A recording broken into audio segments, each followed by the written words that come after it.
and welcome to tonight's beer review, which I am dubbing the XCOM beer review because I've been playing XCOM at work, at my security job. Yes, my overnight shifts are very slow, and I've become very lax since I'm feeling I'm going to be leaving soon. So sort of counting down, and I've kind of reneged on myself. You know, I said I wasn't going to go and buy more beer, but there were so many good sours out, and you know, there's some of their Safeway had a sale on beer too, and I couldn't help myself because I hadn't reviewed these beers yet. So, please forgive me.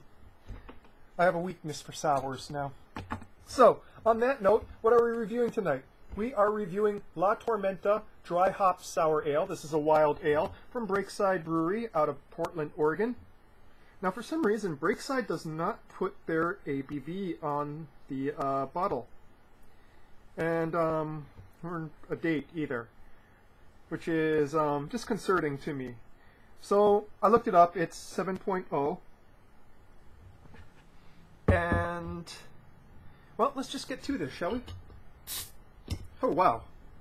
That one's still alive. Did you hear that? Yeah, this one's still fermenting in the bottle, all right.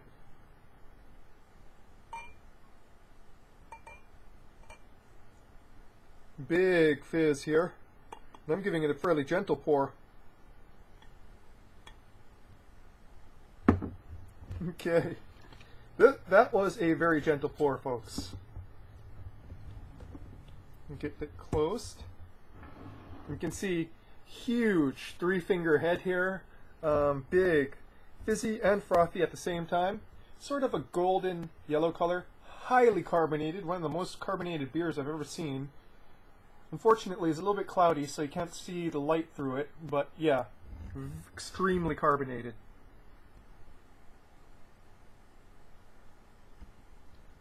Cherries.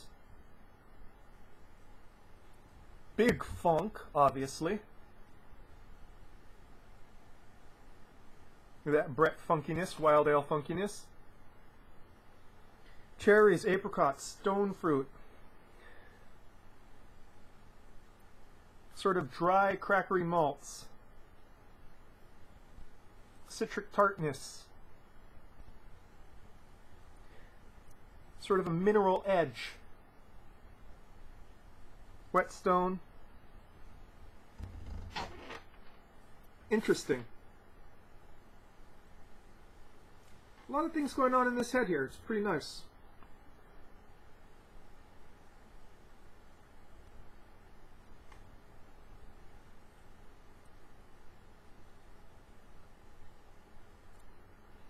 Some of the reviews I saw for this said this beer isn't very sour. Well, it's not tongue-peelingly sour. It's definitely sour enough. I'm wondering, you know, if this is one of those ones, since it seems pretty obviously still alive from how much it hissed coming out, that, you know, this was one that's going to develop in sourness. It's one of those sours that you can lay down for a while.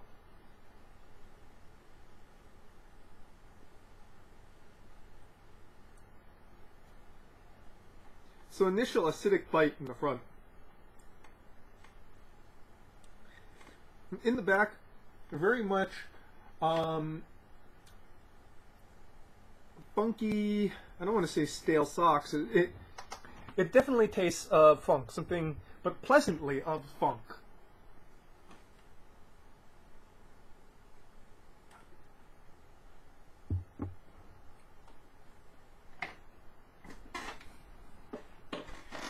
You know, like a well-kept stable or something in the finish.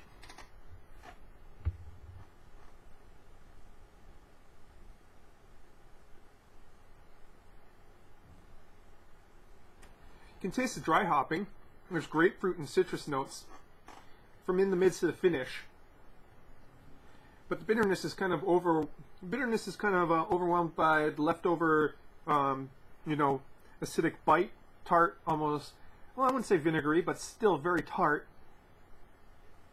And, you know, that residual funkiness on the tongue.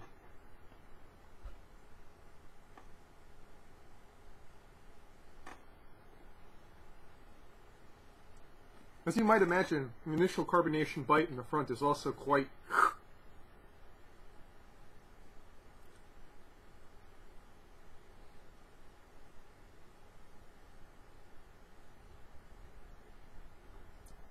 This doesn't drink like a 7.0.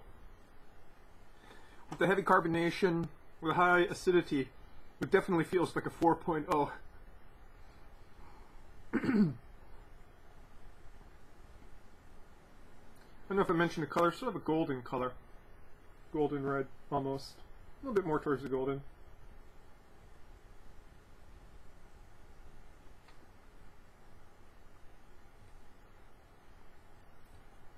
So it warms up a bit. Cherry fruitiness starting to arise in the middle. There's sweetness in there. It's just, you know, the tartness and acidity is high enough that it kind of overwhelms it. So you can still have that. As it warms up, I imagine that, you know, those fruity notes are going to kind of come out a little bit more and more.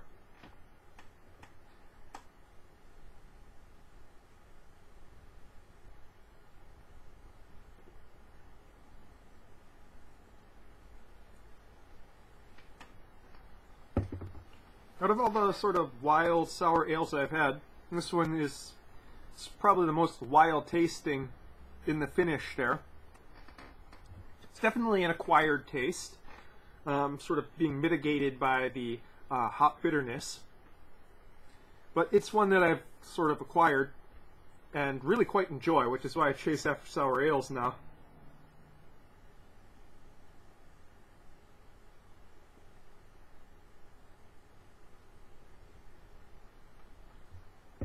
But I have to say one bad thing about this beer, it's just maybe a little bit too carbonated. The bite is so intense in the front, and you know that it sort of still effervesces on your tongue. So when you're trying to taste it, it's literally creating a layer of air bubbles, you know, carbon bubbles that keep the beer from sitting on your tongue properly.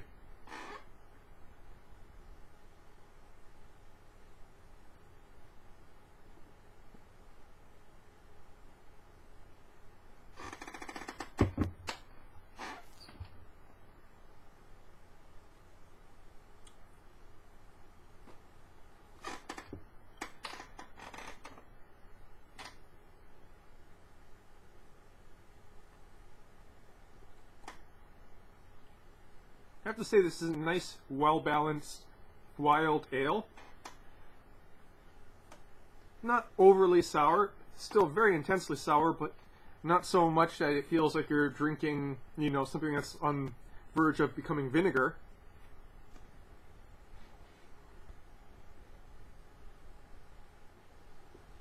It's one that's really hard to quantify because a lot of these sort of taste notes here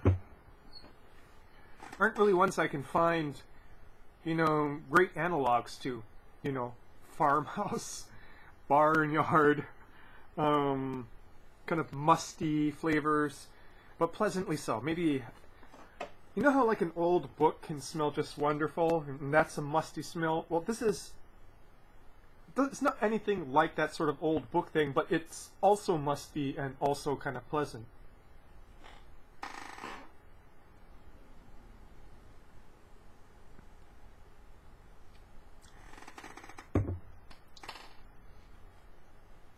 No, it's just in the finish there, kind of interplaying with, as it warms up, what seems to be a slightly piney and resinous hopping that's kind of obscured in the cold and kind of obscured by the acidity, but shows up as it warms up. And as you can see, it's been 10 minutes and I only poured maybe about a little bit, so it's pretty warm now. Please excuse me. Very carbonated. That was just me belching very quietly as possible.